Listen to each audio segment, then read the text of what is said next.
ఇక్కడ ఇప్పుడు సంగారెడ్డి జిల్లాలో ఇప్పుడే సోదరుడు రాజశేఖర రెడ్డి అనే రైతు చెప్తున్నాడు, ఒక్కటంటే ఒకటి వరి కొనుగోలు కేంద్రం ఈ రోజు వరకు పెట్టలేదు.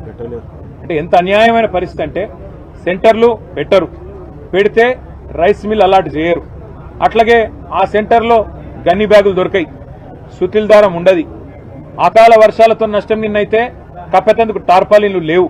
అంటే ఉద్దేశం ఏంది ప్రభుత్వం అందంటే అడ్డికో పావు షేరుకో రైతు బయటికి పోయి మళ్ళీ అమ్ముకోవాలి, దళారుల పాలు కావాలి ధాన్యం, మొత్తానికైతే రైతుకు మద్దతు ధర ఇచ్చే పరిస్థితి ఉండవద్దు అని చెప్పి ఇవాళ మొత్తంగా రేవంత్ రెడ్డి ప్రభుత్వం కాంగ్రెస్ ప్రభుత్వం పనిచేస్తా ఉన్నది.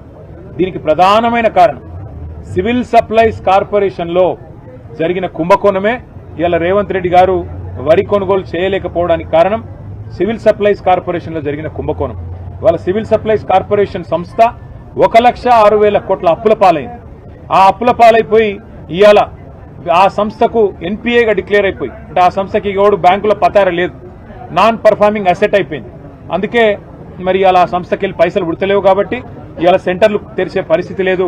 రేవంత్ రెడ్డి ప్రభుత్వం చేసిన కుంభకోణం సివిల్ సప్లైస్ కార్పొరేషన్లోనే దీనికి ప్రధాన కారణం.